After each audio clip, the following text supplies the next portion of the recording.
तये नमो नमः। वागीशाद्यास्य मनसः सर्वार्थानामुपक्रमे यं नत्वा कृतकृत्या स्वस्तनमामि गजाननं। शुक्लाम्बरधरं विष्णुं शशिवर्णं चतुर्भुजं प्रसन्नवदनं ध्यायेत् सर्वविघ्नोपशान्तये। गुरुब्रह्मा गुरुर्विष्णुः गुरुर्देवो महेश्वरः गुरुः साक्षात् परं ब्रह्म तस्मै श्रीगुरवे नमः। शारदा शारदाम्भोजवदना वदनाम्बुजे सर्वदा सर्वदास्माकं सन्निधिः सन्निधिं क्रियात्। गुरवे सर्वलोकानां भिषजे भवरोगिणां निधये सर्वविद्यानां दक्षिणामूर्तये नमः। ज्ञानानन्दमयं देवं निर्मलस्फटिकाकृतिम् आधारं सर्वविद्यानां हयग्रीवमुपास्महे। मालां कुण्डीं च डमरुं शूलं शङ्खं सुदर्शनं दधानं भक्तवरदं दत्तात्रेयं नमाम्यहम्। काषाय वस्त्रं करदण्डधारिणं कमण्डलं पद्मकरेण शङ्खं चक्रं गदाभूषितभूषणाढ्यं श्रीपादराजं शरणं प्रपद्ये। जितेन्द्रियगणाग्रणीरभिरतपरे ब्रह्मणि कलौ श्रुतिपधावने अत्रितनजो अवतीर्णत्वयं। करात्तस्सुखमण्डलुः कुमतखण्डने दण्डभृत्परप्रणतवत्सलो जयति वासुदेवो गुरुः। वासुदेवसरस्वत्यै भक्तानां कामधेनवे दत्तात्रेय अवताराय टेम्बे स्वामिन्नमोऽस्तु ते। नारायणं नमस्कृत्य नरं चैव नरोत्तमं देवीं सरस्वतीं व्यासं ततो जयमुदीरयेत्। श्रुतिस्मृतिपुराणानामालयं करुणालयं नमामि भगवत्पादशङ्करं लोकशङ्करम्। अज्ञानां जाह्नवीतीर्थं विद्यातीर्थं विवेकिनां सर्वेषां सुखदं तीर्थं भारतीतीर्थमाश्रये। विद्याविनयसम्पन्नं वीतरागं विवेकिनं वन्दे वेदान्ततत्त्वज्ञं विधुशेखरभारती। सर्वचैतन्यरूपां ताम् आद्यां विद्यां च धीमहि बुद्धिं ज्ञानः प्रचोदयात्। सभाये नमः। పరమ పవిత్రమైనటువంటి మార్గశీర్ష మాసంలో జగద్గురువుల యొక్క వైభవాన్ని ప్రవచించుకునేటువంటి అదృష్టం పూర్తిగా ఉభయ జగద్గురువుల యొక్క ఆశీర్ అనుగ్రహ ఆదేశాల ప్రకారం జరుగుతోంది. ఈరోజు మార్గశీర్ష పౌర్ణమి, శ్రీ దత్తాత్రేయ జయంతి. అవధూత సంప్రదాయంలో గురువు అని పిలువబడేటువంటి పరంపరలో అతి శ్రేష్టమైనటువంటి అవతారం కృతయుగంలో వచ్చినటువంటి అవతారం. దత్తాత్రేయ అవతారానికి ఇతర అవతారాలకి తేడా ఏంటంటే అవతరించడమే తప్పించి అవతార సమాప్తి లేని ఏకైక అవతారం శ్రీ దత్తావతారం. సాధారణంగా ఏ అవతారమైనా కార్యాంతే మళ్ళీ అవతరణం విసర్జనం కూడా అయిపోయి వైకుంఠానికో కైలాసానికో వెళ్ళిపోవడం అనేది మనం లోకంలో చూస్తాం. కానీ అవతరించడమే సత్యయుగంలో అవతరించిన కృతయుగంలో అవతరించిన స్వామివారు ఇంకా సర్వకాల సర్వావస్థల్లో జీవుల్ని అనుగ్రహించడానికి, వైరాగ్యాన్ని పెంచడానికి, ధర్మ ప్రచార విషయంలో పరంపరగా పనికొస్తున్నారు. అటువంటి దత్తమూర్తి దత్త అనేటువంటి 2 అక్షరాలు పలికితే మన వెంట ఉంటారట. దత్త ఇత్యక్షరద్వయం, ఎక్కువ అక్షరాలు పలకవలసిన అవసరం లేదు. దత్త అంటే తనని తాను సమర్పించుకుంటారట. భక్తులకి తనని తాను అర్పించుకునే ఏకైక అవతారం దత్తస్వామి. కలియుగంలో కలౌ శ్రీ దత్తదేవ, కలియుగంలో యోగమూర్తిగా దత్తాత్రేయ స్వామి ఉన్నారు. అటువంటి పరమ పవిత్రమైనటువంటి దత్త జయంతి రోజున మరి భారతీతీర్థస్వామి వారి గురించి మాట్లాడుతూ దత్తాత్రేయ స్వామి గురించి మాట్లాడారంటే పూర్వ సంబంధం ఉన్నది. దత్తాత్రేయ స్వామి వారి యొక్క అవతారమైనటువంటి నృసింహ సరస్వతీ స్వామి వారు ఒకానొక పూర్వ జగద్గురువు దగ్గర ఆశ్రమ స్వీకారం తీసుకున్నట్టుగా మనకు ఆధారం గురు సంహితలో ఉంది. గురుచరిత్ర గురు సంహితలో ఉంది. అంటే దత్త సంప్రదాయం కూడా మన శృంగేరి పరంపరకు సంబంధించినదే. దక్షిణాంనాయ శారదాపీఠంలో ఉండేటువంటి పూర్వ జగద్గురువు దగ్గరే నరసింహభారతీ స్వామివారు, నృసింహభారతీ స్వామివారు అంటే మనకి నరసింహ సరస్వతీ స్వామివారు, గాణగాపురంలో ఉండేటువంటి నరసింహ సరస్వతీ స్వామివారు పూర్వ జగద్గురువుల దగ్గరే ఆశ్రమాన్ని తీసుకొని ఆ తర్వాత గాణగాపుర క్షేత్రంలో కృష్ణ భీమా అమరజా సంగమ క్షేత్రంలో అనేకమైనటువంటి విభూతులు చూపించినట్టుగా మనకి గురుచరిత్ర గురు సంహిత మనకి సమశ్లోకి గురుచరిత్రలో ప్రమాణాలు ఉన్నాయి. కనుక దత్త సంప్రదాయం కూడా మన పరంపరలో ఉంది. స్వామి ఇంకొక విశేషం ఏంటంటే సాధారణంగా ఏ యతీశ్వరులు వచ్చినా ఏ పీఠాధిపతి వచ్చినా కూడా నిర్గుణ పాదుకా స్పర్శ చేయరు. గాణగాపురంలో నిర్గుణ పాదుకలు ఉన్నాయి. నృసింహ సరస్వతీ స్వామివారు అవతార సమాప్తి చేసేటప్పుడు శ్రీశైలంలో పాతాళగంగలో వారు అదృశ్యమయ్యారు. ఒక అరిటాకు మీద పద్మాసనం వేసుకొని కూర్చొని వారు ఆ పాతాళగంగలో అదృశ్యమయ్యారు, అంతర్ధానమయ్యారు. ఆ అంతర్ధానమయ్యే ముందు తన యొక్క నిర్గుణ పాదాలని, పాదుకలు కావు పాదాలనే అక్కడ ఇచ్చారు, విశేషంగా భక్తులకు అనుగ్రహించి వెళ్ళిపోయారు. ఆ నిర్గుణ పాదుకలకి ఏ ఆచార్య స్వామి వచ్చినా కూడా దూరం నుంచి నమస్కరించవలసిందే, కానీ మన గృహస్థులు ఎట్లా వెళతారో వారి అందరూ కూడా అట్లాగే చేయొచ్చు. కానీ శృంగేరి పరంపరలో ఉండేటువంటి ప్రతి జగద్గురువు కూడా ఆ నిర్గుణ పాదాలని స్పృశించి స్వయంగా అభిషేకించి స్వయంగా అలంకరించేటువంటి స్థాయి మన శృంగేరి జగద్గురువులది. దక్షిణామ్నాయ శారదాపీఠం యొక్క గొప్పతనం ఏంటంటే దేవాలయాల్లో పూర్వంగా యుగ పర్యంతంగా ఉండేటువంటి దేవాలయాల్లో మూలమూర్తిని స్పృశించేటువంటి హక్కు ఒక్క శృంగేరి జగద్గురువులకే ఉంది. ఈ విషయాన్ని గుర్తుపెట్టుకోండి. ఈ పరంపర వైభవం ఏంటంటే తిరుమల మహాక్షేత్రానికి వెళితే నేరుగా గర్భాలయంలోకి వెళ్ళి స్వామివారు ఆ మూలమూర్తికి అర్చించేటువంటి అధికారము శంకరాచార్య పరంపరలో దక్షిణామ్నాయ శృంగేరి శారద జగద్గురువులకే ఉన్నది. అర్చకులు అన్ని ఏర్పాట్లు చేసి వారికి పూర్ణకుంభ స్వాగతం చెప్పి గర్భాలయంలోకి ప్రవేశింపజేసి వారు యువతలుగా నిలబడి స్వామివారి అర్చన చేయడానికి సంబంధించిన పరికరాలన్నీ అందిస్తుంటారు. సాధారణంగా పాంచరాత్రాగమానికి సంబంధించినటువంటి జియ్యంగార్లు వచ్చినప్పటికి కూడా వారు ఆ కులశేఖరపడి దాటి లోపలికి వెళ్ళడానికి లేదు. అక్కడ స్థానికంగా ఉండేటువంటి జియ్యంగార్లు కూడా కొబ్బరి బొండాలు, నూనె, పాలు అన్ని వస్తువులు ఇవ్వవలసిందే, కానీ మూలమూర్తిని స్పృశించేటువంటి అధికారం వారికి లేదు. కానీ ఒక్క దక్షిణామ్నాయ శారదాపీఠంలో ఉండే జగద్గురువులకి మాత్రమే ఆ కలియుగంలో అర్చావతారంగా ఉండేటువంటి ఆ శ్రీనివాస పరబ్రహ్మ వెంకటేశ్వర స్వామి యొక్క నిజ పాదాలు స్పృశించి స్వామివారికి అర్చించేటువంటి అదృష్టం ఉంది. అది ఆ జగద్గురు వైభవంలో ఇంతకంటే మనం గొప్పగా చెప్పుకోవాల్సిన మాట లేదు. కలియుగంలో శ్రీనివాస పరబ్రహ్మ, కలియుగంలో ఇద్దరు దేవతలు, మొన్న చెప్పాను, ఇద్దరు దేవతలు పలుకుతారట, కలౌ వెంకటనాయక కలౌ దత్తదేవ. ఈ ఇద్దరిని మూలమూర్తుల్ని స్పృశించేటువంటి ఆ స్థాయి శృంగేరి జగద్గురువులది. అటువంటి పరమ పవిత్రమైనటువంటి జగద్గురువుల యొక్క స్మరణ దత్తాత్రేయ స్వామి జయంతి రోజు చెప్పుకోవడం అనేది ఒక అదృష్టం. ఇక ప్రకృతానికి వస్తే ఈరోజు దత్త జయంతి సందర్భంగా మార్గశీర్ష పౌర్ణమి సందర్భంగా జగద్గురువుల యొక్క కవితా పటిమ గురించి చెప్పాలని అనుకున్నాం. ఈరోజు మనకు ఒక గంట సమయం ఉంది కనుక ఈ గంటలోనే స్వామివారికి సంబంధించినటువంటి వారు రచించినటువంటి రచనల్లో నుంచి 1-2 రచనలు తీసుకొని జగద్గురువులు భారతీతీర్థ స్వామివారి యొక్క కవితా పటిమ గురించి మాట్లాడుకోవచ్చు. వీరు మొదటి రోజే మనవి చేసినట్టుగా 5వ సంవత్సరంలోనే స్వామివారు సంస్కృత భాషలో చక్కటి పాండిత్యాన్ని కలిగి ఉన్నారు. ఆ తర్వాత జగద్గురువుల్ని మొట్టమొదటిసారి అభినవ విద్యాతీర్థ స్వామివారిని కలిసినప్పుడే మొట్టమొదటే వారిని సంస్కృతంలో సంభాషణ చేసి విజయవాడలోనే శ్లోకరూపకంగా స్వామివారిని స్తుతించినటువంటి సందర్భం కూడా మనం గమనించాం. ఇది ఈ వేదిక అవ్వటం చాలా అదృష్టం. భారతీతీర్థ స్వామివారు వారి యొక్క గురువు అయినటువంటి అభినవ విద్యాతీర్థ స్వామివారిని ఈ విజయవాడలోని శివరామకృష్ణ క్షేత్రంలోనే మొట్టమొదటిసారిగా స్వామివారిని దర్శించారు. నరసరావుపేట నుంచి వారి యొక్క గురువుగారు తీసుకొస్తే ఇదే వేదిక మీద ఇదే ప్రాంగణంలో స్వామివారిని దర్శించిన ప్రదేశం. అటువంటి స్వామివారు సంస్కృత భాషలో అపారమైనటువంటి పాండిత్యం ఉంది. అటు వ్యాకరణ శాస్త్రం కానీ, అలంకార శాస్త్రం కానీ, ఛందశాస్త్రం కానీ అనేక శాస్త్రాలతో పాటు సాధారణంగా ఒక కవి ఏ సామగ్రిని అయితే సమకూర్చుకోవాలో ఆ కవితా సామగ్రి కూడా వారు అమ్మవారి యొక్క శారదాదేవి యొక్క పరిపూర్ణ అనుగ్రహం వల్ల సంపాదించినటువంటి విషయం. అప్రయత్నంగా వారు ఏ క్షేత్రాలకు వెళ్ళినప్పటికి కూడా ఇది మళ్ళీ మనకి శంకరాచార్య పరంపరలో గమనించే అదృష్టం ఏంటంటే భగవత్ శంకరాచార్య స్వామి వారు ఏ దేవాలయానికి వెళ్ళినా అక్కడికక్కడ ఆ స్వామి గురించి స్తోత్రాలు రచించడం అనేది మనం గమనించవచ్చు.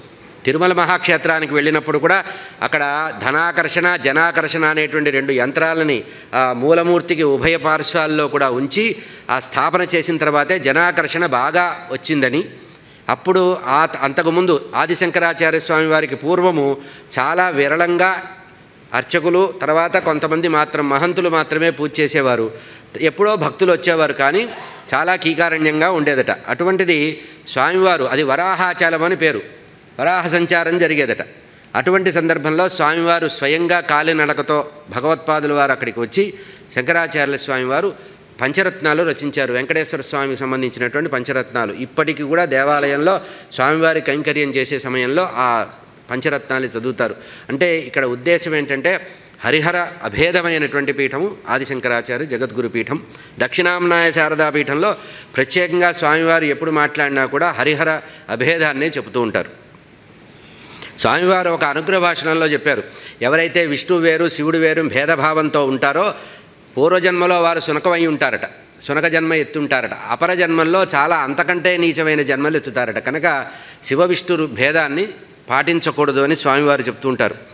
ఇక్కడ స్వామివారు గురువుగారి పట్ల విశేషమైనటువంటి భక్తి కలిగినటువంటి భారతీ తీర్థ స్వామివారు గురు ధ్యానము, అభినవ విద్యాతీర్థ అక్షమాలా స్తోత్రము, శంకర భగవత్పాదాచార్య పూజ్య స్తవము, చంద్రశేఖర భారతి నవరత్న స్తోత్రము, అదేవిధంగా ఇంకా అపురూపమైనటువంటి స్తోత్రాలు రచించారు. అందులో బాగా ప్రసిద్ధమైనటువంటిది శారదా పంచరత్న స్తోత్రం.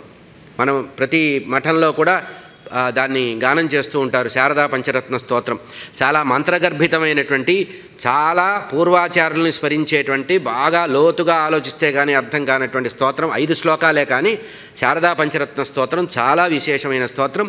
ఈరోజు మన ప్రవచనంలో ప్రధానంగా యథాశక్తిగా గురువుల యొక్క అనుగ్రహంతో ఎంత తోస్తే అంత దాని గురించి చెప్పడం జరుగుతుంది. వారి యొక్క గురువుగారైనటువంటి అభినవ విద్యాతీర్థ స్వామివారితో భారతీ తీర్థ స్వామివారు మొట్టమొదటిసారిగా శబరిమలై క్షేత్రానికి వెళ్ళారు. శబరిమలలో వెళ్ళి ఆ పంపా తీరంలో ఉండేటువంటి శబరిమలై క్షేత్రంలో మెట్లు ఎక్కుతున్నప్పుడు గురువుగారు ఆ శబరిమలలో ఉండే అయ్యప్ప స్వామిని దర్శించే సమయంలో ఆనంద పారవస్యంతో అక్కడికక్కడ ఆసువుగా ఆ స్వామివారు స్తోత్రం చేశారు. అయ్యప్ప ఆరాధనకు సంబంధించినటువంటి స్తోత్రాన్ని చేశారు. ధర్మశాస్త్ర అని ప్రారంభించి స్వామివారు స్తోత్రాలు చేయడం మొదలుపెట్టారు.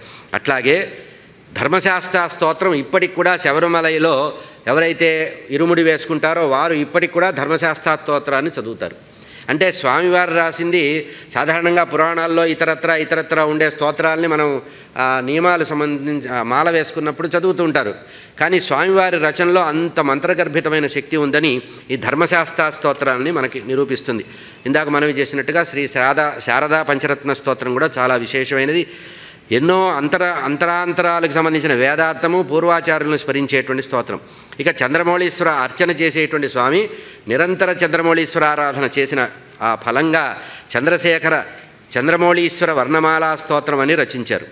ఇక వీరి రచనల్లో ప్రధానంగా చెప్పబడింది ఏంటంటే కేవలం ఛందస్సు, భాష, వ్యాకరణము, అలంకారాలే కాకుండా కావ్యాలంకార మర్యాద అంతా కూడా పూర్తిగా పాటిస్తారట. అంటే ఒక శ్లోకం కానీ ఒక స్తోత్రం కానీ రచించేటప్పుడు ఏ మర్యాదలు అయితే ఉంటాయో, అంటే మహాకవులు కొన్ని మర్యాదలు పాటిస్తారు. అంటే పదాలు వాడేటప్పుడు కొన్ని పూజ్యమైన పదాలే వాడతారు. వాళ్ళు వాడిన పదాలే లోకంలో ఎప్పుడూ కూడా శాసకంగా మారతాయి. అంటే కొన్ని స్వతంత్రించి భాషలో కొన్ని ప్రయోగాలు కూడా చేస్తారు. దాన్ని కవి సమయాలు అంటారు. మామూలుగా కవి సమయం అంటే ఆ కవికి స్ఫురించినటువంటి ఆ పై స్థాయిలో వాళ్ళు మాట్లాడడం. అటువంటి స్తోత్రాలు కూడా స్వామివారు తన యొక్క రచనల్లో ఆ భాగాల్ని మనం చూడవచ్చు. ఇక శారదా పంచరత్న స్తోత్రం అనేది చాలా విశేషమైనటువంటి స్తోత్రంగా భక్తులందరూ కూడా విశ్వసిస్తారు. స్వామివారు ఆశ్రమ స్వీకారం చేసిన కొత్తల్లోనే ఈ స్తోత్రాన్ని రచించడం అనేది, శారదా అమ్మవారిని శృంగేరిలో మొట్టమొదటిసారి దర్శించినప్పుడు వారి మనసులో కలిగినటువంటి భావము, ఆ తర్వాత గురువు గారి పట్ల కలిగినటువంటి అచంచలమైనటువంటి గౌరవభావాన్ని దృష్టిలో పెట్టుకొని స్వామివారు ఈ రచన చేశారు. ఇది కేవలం 5 శ్లోకాలతో కూడిన పంచరత్నము. శ్రీమత్శంకర దేశికేంద్ర రచితే తుంగాపగాతీరగే శృంగేరాఖ్య పురస్థితే సువిమలే సన్మౌని సంసేవితే పీఠేతాం రవికోటి దీప్తి సహితాం రారాజమానాం శివాం రాజీవాక్ష ముఖామరార్చిత పదాం వందే సదా శారదాం. ఈ శ్లోకాల్లో సందర్భంలో ఈ 5 శ్లోకాల్లో ప్రధానంగా 3 శ్లోకాలు చాలా ఒకటిగా భావన చేస్తుంటే ఒకటిగా అర్థమయ్యేటువంటిది. అంటే మన స్థాయికి అర్థతాత్పర్యాలు, అంటే నిఘంటు ఆధారంగా పదము ముఖస్య ముఖార్థగా చెప్పుకుంటే ఒక అర్థం వస్తుంది. కానీ స్వామివారు మనలాగా సాధారణంగా కావ్యరచన చేసే సామర్థ్యం కాదు కనుక, వారిది అలౌకికమైనటువంటి పాండిత్యం కనుక ఒకదాంట్లోనే అనేకమైనటువంటి అర్థాలు స్ఫురించేటట్టుగా రచించారు. ఈ మొట్టమొదటి శ్లోకంలో శ్రీమత్ శంకర దేశికేంద్ర రచితే తుంగాపగా తీరగే అంటే అర్థం ఏంటంటే, బయటికి అర్థమయ్యే అర్థం ఏంటంటే భగవత్ శంకరపాదాచార్యుల వారి చేత ఆకారం ఏర్పాటు చేసి వారి రచన అంటే అమ్మవారు ఎట్లా ఉండాలి, శారదాదేవి ఎట్లా ఉండాలి. ఎందుకంటే సత్యలోకం నుంచి వచ్చినటువంటి సరస్వతీదేవి ఇక్కడ శారదగా వచ్చింది కనుక ఆ శారదా అమ్మవారి యొక్క రూపం సరస్వతి రూపానికి కొంచెం భిన్నంగా ఉంటుంది. ఆ ఆకారం ఎట్లా ఉండాలని ఆమెను దర్శించి ఆ దర్శించినటువంటి రూపానికి ఒక చిత్రణ చేసి ఆ రూపాన్ని ఏర్పాటు చేశారు. ఆమె అక్కడ ఉందని మొట్టమొదటి స్మరణ. శ్రీమత్శంకర దేశికేంద్ర రచితే తుంగాపగా తీరగే, తుంగా నదీ తీరంలో స్వామివారు అమ్మవారిని అక్కడ నిర్మాణం చేశారని బయటికి భావం. శృంగేరాఖ్య పురస్థితే సువిమలే సన్మౌని సంసేవితే, ఇది అటువంటి శృంగేరి జగద్గురు పీఠంలో దక్షిణాంనాయ పీఠంలో విరాజమానమైనటువంటి అమ్మవారు సర్వుల చేత పూజనీయురాలవుతోంది. పీఠేతాం రవికోటి దీప్తి సహితాం రారాజమానాం శివాం రాజీవాక్ష ముఖామరార్చిత పదాం వందే సదా శారదాం. ఇక్కడ ప్రధానంగా భావగర్భితంగా స్వామివారు భారతీతీర్థ స్వామివారు ఈ మొదటి శ్లోకంలోనే ఆ పరంపరాగతమైనటువంటి వైభవాన్ని చెప్పారు. ఇది నేను ఊహిస్తున్న మాటే. ఎక్కువగా అంటే పదానికి ఇదే అర్థం ఉందా అంటే ఆ స్వామివారి యొక్క ఆ స్థాయిలో ఉండేటువంటి ఆలోచన కనుక దాన్ని చెప్తున్నా. ఇక్కడ రాజీవాక్ష ముఖామరార్చిత పదాం అనే చోట శ్లోకంలో మొట్టమొదటి పాదంలో ఏం చెప్పారు? శంకరాచార్య భగవత్పాదుల వారిని స్తోత్రం చేశారు. శంకర భగవత్పాదుల వారి చేత నిర్మించబడిన శారదాదేవి అని మొట్టమొదట అన్నారు. ఇక చివరి పాదంలోకి వచ్చేటప్పటికి ఆ శంకరాచార్య స్వామివారి యొక్క జీవితానికి సంబంధించినటువంటి ఆ కాశీక్షేత్రంలో జరిగినటువంటి కథ మనకు ఉంది కదా. అంటే బ్రహ్మసూత్రాలు రచించినటువంటి వేదవ్యాస భగవానుణ్ణి అక్కడ దర్శించి వారు ప్రశ్నిస్తే దానికి సమాధానం చెప్పిన మాట ఉంది కదా. ఇది ఇక్కడ స్ఫురిస్తోంది. ఏమిటది? రాజీవాక్ష ముఖామరార్చిత పదాం వందే సదా శారదాం. ఇక్కడ దీనికి బాగా ఆలోచిస్తే, కొంచెం లోతుగా ఆలోచిస్తే వచ్చే అర్థం ఏంటంటే, బ్రహ్మసూత్రాలని రచించినటువంటి వేదవ్యాస భగవానుడు మామూలుగా ఏమంటాం మనం? శంకర సాక్షాత్ వ్యాసో నారాయణ స్వయం.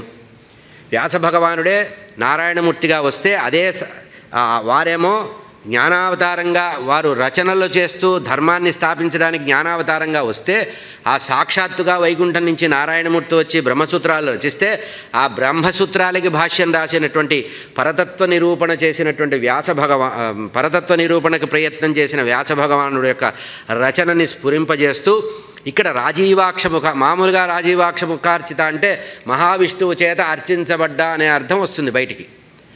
ప్రస్ఫుటంగా మనకి అర్థమయ్యేది ఏంటంటే అంటే మామూలుగా మనం లోకంలో ఒక శ్లోకం చెప్పుకుంటాం కదా. యా కుందేందు తుషారహార ధవళ, యా శుభ్ర వస్త్రావృత, యా వీణ వరదండమండితకర, యా శ్వేత పద్మాసన, యా బ్రహ్మాచ్యుత శంకర ప్రభృతి వహి. అంటే ముమ్మూర్తులు కూడా పూజించినటువంటి ఆ సరస్వతి దేవిని నేను సామాంపాతు సరస్వతి భగవతి నిశ్శేష జాడ్యాపహ అని మనం సాధారణంగా చెప్పుకునే పరంపరాగతంగా వచ్చిన శ్లోకం.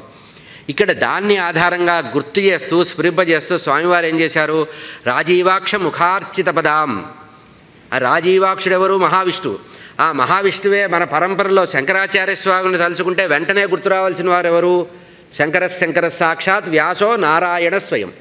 కనుక ఏ శంకరాచార్య స్వామి వారైతే వ్యాస భగవానుడు రచించినటువంటి బ్రహ్మసూత్రాలకి చాలా నియమంతో బ్రహ్మసూత్రాలకి భాష్యం రాశారో వారి చేత కూడా ఆ బ్రహ్మ పదార్థం పరబ్రహ్మస్వరూపిణి అయినటువంటి ఆ అమ్మవారు జగన్మాత అర్చించబడింది అన్నట్లుగా, ఏ శారదాదేవినైతే కాశ్మీర ప్రదేశంలో వ్యాస భగవానుడు అర్చించారో ఆ వ్యాస భగవానుడి చేత అర్చించబడినటువంటి శారదాదేవినే ఈ శృంగగిరి క్షేత్రంలో తుంగా తీరంలో స్థాపించినటువంటి స్వామివారు అని మనం కొంచెం లోతుగా ఆలోచిస్తే అర్థమవుతుంది. ఎందుకంటే మామూలుగా సరళంగా సుమతి శతకమో దాశరథి శతకమో వేమన శతకమో రాసినట్టు స్వామివారు రాయరు. అపారమైనటువంటి ప్రజ్ఞాపాఠము, సాధన, మంత్రసిద్ధి పొందినటువంటి స్వామివారు కనుక ఈ స్తోత్రంలో మొదటి పాదంలో శంకర భగవత్పాదుల వారిని, చివరి పాదంలో వ్యాస భగవాను స్తోత్రం చేసి వందే గురు పరంపరం అంటాం కదా మనం.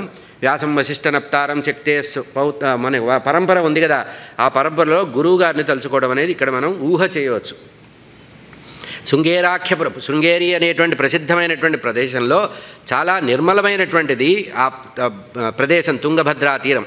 అంటే బయటికి సరళంగా మామూలుగా లౌకికులుగా చెప్పుకోవాల్సిన అర్థం చెప్పుకోవాల్సి ఇట్లా చెప్పుకోవాలి. శ్రీమత్శంకర దేశికేంద్ర రచితే తుంగాపగా తీరగే శృంగేరాఖ్య పురస్థితే సువిమలే సన్మౌని సంసేవితే పీఠేతాం రవికోటి దీప్తి సహితాం రారాజమానాం శివాం రాజీవాక్ష ముఖామరార్చిత పదాం వందే సదా శారదాం. అంటే ఇక్కడికి బయటికి స్ఫురించే లౌకికమైన సామాన్య అర్థం ఏంటంటే తుంగభద్రా తీరంలో శృంగగిరి అనేటువంటి మహాక్షేత్రంలో ఋష్యశృంగ మహర్షి తపస్సు చేసినటువంటి తపోభూమి దగ్గర తుంగానదీ తీరంలో జగద్గురువైనటువంటి ఆదిశంకర భగవత్పాదుల చేత మహామహిమతో ఆకారం ఏర్పాటు చేసి ప్రతిష్ఠ చేయబడి నిరంతరము సేవించినటువంటి దక్షిణాంనాయ పీఠంలో విరాజిల్లుతున్నటువంటి ఆ జగజ్జనని, ఆ శారదాదేవి విష్ణువు మొదలైనటువంటి, అంటే మామూలుగా మనం చెప్పుకుంటాం కదా, యా బ్రహ్మాదిసురార్చిత పద, అట్లా బ్రహ్మాదుల చేతనే విష్ణుమూర్తి చేత కూడా, విష్ణువు సూర్యుడు మొదలైనటువంటి బ్రహ్మ మొదలైనటువంటి వారు అందరి చేత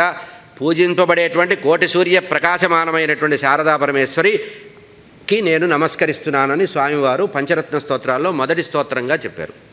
ఇక రెండవ స్తోత్రంలో పాదానమ్ర జనార్తినాశ నిపుణాం నానాను సంధాయినీం వేదాంత ప్రతిపాద్యమాన విభవాం వాదాది శక్తిప్రదాం విద్యా కల్పలతాం చతుర్ముఖముఖాం భోజ సూర్యాయితాం విద్యాతీర్థ గురుత్తమైరహరహ సంసేవ్యమానాం భజే.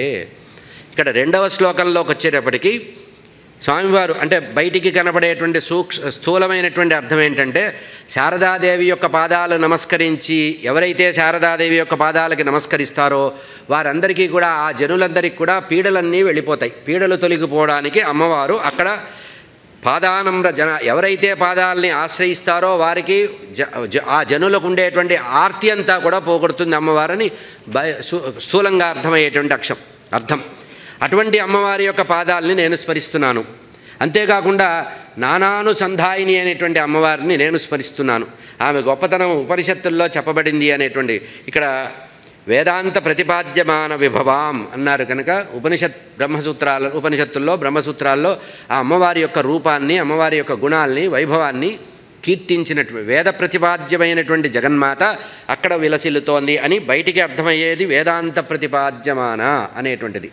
ఇక ఇక్కడ ఇంకొక మాట ఏం చెప్పారంటే, ఎవరైతే ఆమె యొక్క పాదాలని స్మరిస్తారో, ఎవరైతే ఆమె పాదాల యొక్క శక్తిని తెలుసుకుంటారో వారికి అన్ని విద్యలు వస్తాయి. ఎందుకంటే ఆమె విద్యాకల్ప వృక్షం, జగన్మాత చదువుల తల్లి అంటాం కదా, అటువంటి అమ్మవారు విద్యా పరమేశ్వరి. ఆమె ఎంత ప్రభావశాలి అంటే, బ్రహ్మగారి యొక్క ముఖములో తేజస్సు ఆమెట.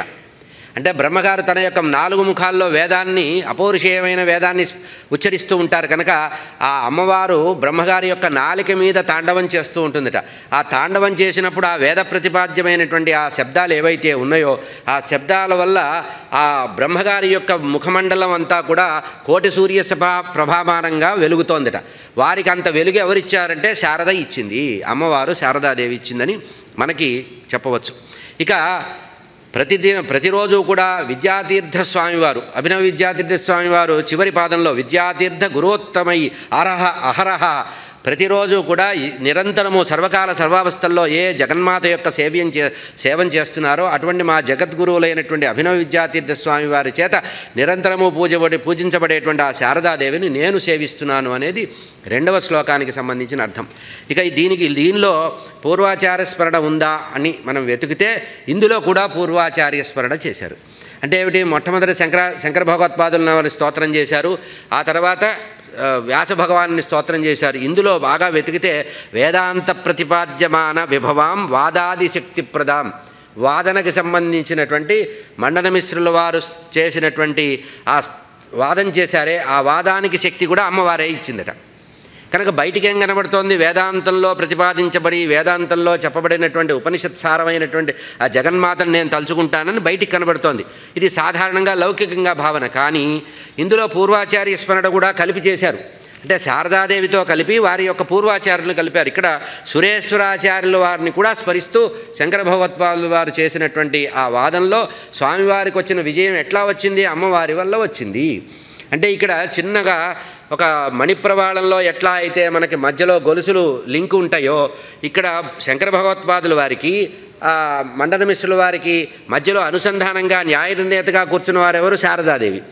ఆ శారదాదేవి ఇచ్చినటువంటి శక్తి అనేటువంటి విషయాన్ని మనం ఊహించవచ్చు. ఎందుకంటే ధర్మాధికారి గారు ఒక మాట చెప్పారు, అందులో ఉండే అందం చెప్పమన్నారు. మామూలుగా శ్లోకాలకి తాత్పర్యం చెప్పడం అంటే 5 నిమిషాల్లో అయిపోతుంది. కానీ ప్రత్యేకంగా దాని మీద దృష్టి పెట్టారన్నారు కనుక కొంచెం బాగా లోతుగా ఆలోచిస్తే ఈ తోచినటువంటి అభిప్రాయాలు ఇది పండితుల ముందు పెట్టడమే తప్పించి మన స్థాయి పెద్దది కాదు, ఏదో గురువుల యొక్క అనుగ్రహం వల్ల ఆలోచిస్తున్నమాట. పాదానమ్ర జనార్తి నిపుణాం పాదాను సంధాయినీం వేదాంత ప్రతిపాద్యమాన విభవాం వాదాది శక్తిప్రదాం, ఇది నాకు దొరికిన ఆధారం. వేదాంత ప్రతిపాద్యం అంటే ఇక్కడ ఏమిటి, పూర్వమీమాంసలో బాగా రాటు తేలినటువంటి వారు ఇక్కడ మండనమిశ్రుల వారికి శంకర భగవత్పాదుల వారికి ప్రధానంగా జరిగిన వాదం ఎందులో జరిగింది, జ్ఞానము కర్మ కర్మకి సంబంధించినంత వరకు మండన మిశ్రుల వారు, జ్ఞానానికి సంబంధించి స్వామివారు. అంటే కేవలము కర్మాశ్రయమే కర్మజటుడుగా ఉండిపోయినటువంటి మండన మిశ్రుల వారికి స్వామివారి దగ్గరకు వచ్చి ఏం చెప్పారు? నైనా కర్మే కాదురా నైనా, జ్ఞానం కూడా ఉంది. ఆ కర్మని పట్టుకొని ఎన్నాళ్ళు యజ్ఞయాగాది క్రతువులు ఇదే చేస్తూ ఉంటావు. జ్ఞానము ద్వారానే, జ్ఞానము వల్లనే కైవల్యం వస్తుంది, జ్ఞానమే కైవల్యానికి ఆధారం అని చెబుతూ ఆ చెప్పినటువంటి విషయంలో ఇక్కడ ఈ మండన మిశ్ర శంకర సంవాదం అనేది ఉంది కదా మనకి, ఆ సంవాద సందర్భాన్ని ఇక్కడ ధృవీకరిస్తూ జ్ఞానము కర్మ రెండూ ఉంటే ఆ వాదంలో నిలబడిందేది జ్ఞానము నిలబడింది. ఆ జ్ఞానానికి ఆశ్రయభూతమైనటువంటి పరమేశ్వరి ఎవరు? శారదాదేవి. కనుక ఆ శారదాదేవిని నేను స్తోత్రం చేస్తున్నానని స్వామి చెప్పారు. ఇక్కడ పరంపరలో శంకరాచార్య స్వామి, వ్యాస భగవానుడు, ఆ తర్వాత పీఠంలో కనబడేటువంటి సురేశ్వరాచార్య స్వామి వారిని మనం ఊహకి చేయవచ్చు.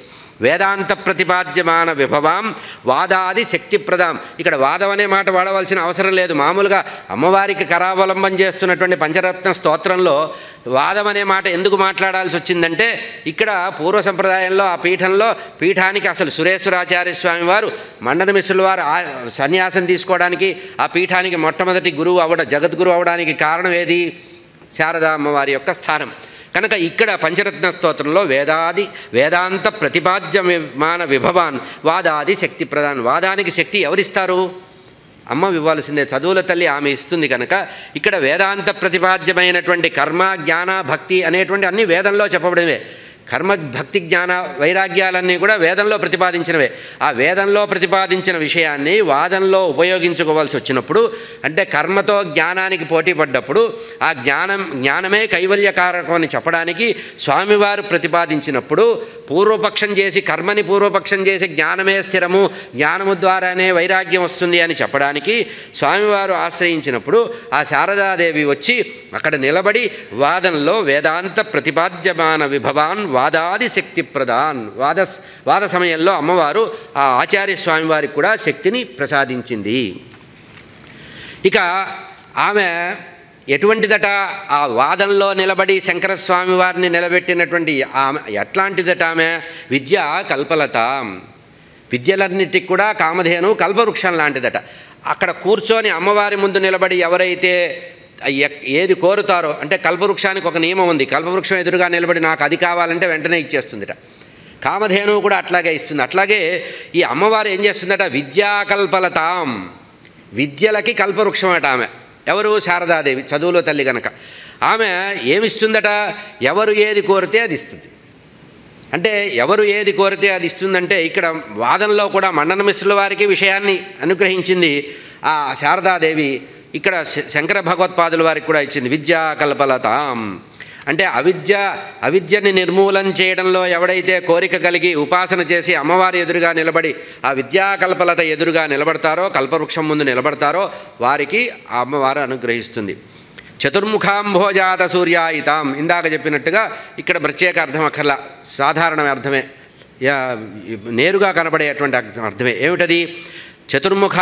చతుర్ముఖుడైనటువంటి బ్రహ్మగారికి ఆ ముఖములో ఉండేటువంటి సూర్యకాంతి, వారి ముఖవర్చస్సును పెంచేది ఎవరంటే శారదాదేవి. శారదాదేవి యొక్క అనుగ్రహం ఉంటేనే మనకు ముఖవర్చస్సు వస్తుంది. ఎందుకంటే ఆమె జిహ్వాగ్రే వసతు. అమ్మవారు శారదాదేవి, సరస్వతీదేవి మన యొక్క జిహ్వాగ్రంగా ఉండమని కోరతాం కదా. అటువంటి అమ్మవారు విద్యాతీర్థ గురువు తర్వాత తన పరంపరలో వచ్చేశారు. సురేశ్వరాచార్యుల తర్వాత నేరుగా తన గురువు గారి దగ్గరకు వచ్చేశారు. విద్యాతీర్థ గురుత్తమై, ఉత్తమమైనటువంటి తమ యొక్క జగద్గురువు అయినటువంటి అభినవ విద్యాతీర్థ స్వామివారు నిరంతరము అహరహై, అంటే ఉత్సాహం చేత ఎప్పుడు చేయాలని ఉవ్విళ్ళు ఊరేటువంటి స్వామివారు సర్వకాల సర్వావస్థల్లో ఏ అమ్మవారినైతే ప్రతిదినము కూడా ప్రత్యహము కూడా అమ్మవారిని మా గురుత్తములు ఏ అమ్మవారినైతే సేవిస్తూ అర్చిస్తూ ఉండేవారో అటువంటి శారదాదేవిని నేను సేవిస్తున్నాను అని ఇది 2వ శ్లోకం. పాదానమ్ర జనార్తినాశ నిపుణాం నాదానుసంధాయినీం వేదాంత ప్రతిపాద్యమాన విభవాం వాదాది శక్తిప్రదాం విద్యా కల్పలతాం చతుర్ముఖాంభోజాత సూర్యాయితాం విద్యాతీర్థ గురూత్తమైర్ అహరహ సంసేవ్యమానం భజే. ఏ గురువులైతే మా గురువులు విద్యాతీర్థ స్వామివారు అమ్మవారిని నిరంతరము కూడా ఉపాసిస్తున్నారో అటువంటి అమ్మవారిని నేను సేవిస్తున్నాను అని చెప్పారు. ఇక 3వ శ్లోకము. ఈషస్మేర ముఖాంబుజాం కుచభరా నమ్రాం త్రిలోకావనీం దైత్యవ్రాత వినాశినీం ఖచజిత ప్రావృట్పయోదాం శివాం సంసారార్ణవ మగ్నదీన జనత సంతాప సంనాశినీం వందేతాం శుభదాం అనన్యశరణ్య స్వాంతే సదా శారదాం. ఇది కూడా గంభీరమైనటువంటి శ్లోకం. అమ్మవారు అంటే ఇందులో ఆచార్య స్మరణ చేయలేదు, కానీ ఏ అమ్మవారైతే ఈశస్మేర ముఖాంబుజం, అమ్మవారు ఎప్పుడు కూడా మనం నిజంగా శారదామ్మవారి ఎదురుగా నిలబడి కనుక స్తోత్రం చేసి అమ్మవారి యొక్క చూపు మీద మనం చూస్తే, అమ్మవారి యొక్క పాదాల నుంచి ముఖమండలం వరకు చూస్తే అమ్మవారి యొక్క పెదవుల మీద చిరునవ్వు ఉంటుంది. ఆ చిరునవ్వే జీవులందరినీ కూడా అనుగ్రహిస్తుంది, గుర్తుపెట్టుకోండి. ఇక్కడ అమ్మవారి యొక్క చెక్కిళ్లలో ఒక రకమైన కాంతి ఉంటుంది, దాన్ని కూడా మనం భావం చేయాలి. కటాక్ష శతకం అని కంచి కామాక్షి గురించి కటాక్ష శతకం రాయించడం జరిగింది. అట్లాగే వెంకటేశ్వర స్వామి గురించి కటాక్ష శతకం ఉంది. అట్లాగే మూకపంచశతిలో అమ్మవారి గురించి చెప్పబడింది. అట్లాగే ఇక్కడ ఈ వాటన్నిటి యొక్క సారభూతంగా స్వామివారి ఇక్కడ చెప్తున్నారు. ఏ అమ్మవారి యొక్క చిరునవ్వు ఆ ముఖపద్మంలో అలంకరించబడి ఉందో, ఏ శారదాదేవి యొక్క ముఖపద్మంలో ఆ చిరునవ్వు అనేటువంటిది చెదరకుండా అట్లా ఉందో, ఏ అమ్మవారైతే భక్తులను అనుగ్రహించాలని పరిపూర్ణ హృదయంతో హృదయ భారంతో అట్లా వంగి ఉంటుందట అమ్మవారు.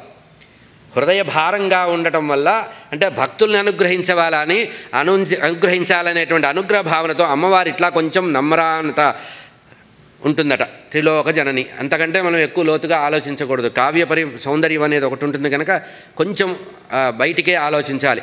ఈశస్మేర ముఖాంబుజాం కుచభరా నమ్రాం త్రిలోకావనీం దైత్యవ్రాత వినాశినీం. దుర్మార్గమైనటువంటి ఆసురీ శక్తులన్నిటి కూడా నశింపజేస్తుందట అమ్మవారు. అంటే ఇక్కడ ఈ శ్లోకంలో భావన ఏంటంటే కేవలం సరస్వతీదేవే కాకుండా ఐం హ్రీం శ్రీం అని 3 భావాలు ఉన్నాయి కదా, మహాలక్ష్మి, మహాసరస్వతి, మహాకాళి అనేటువంటి ముమ్మూర్తుల్ని శారదాదేవిలో దర్శించాలి.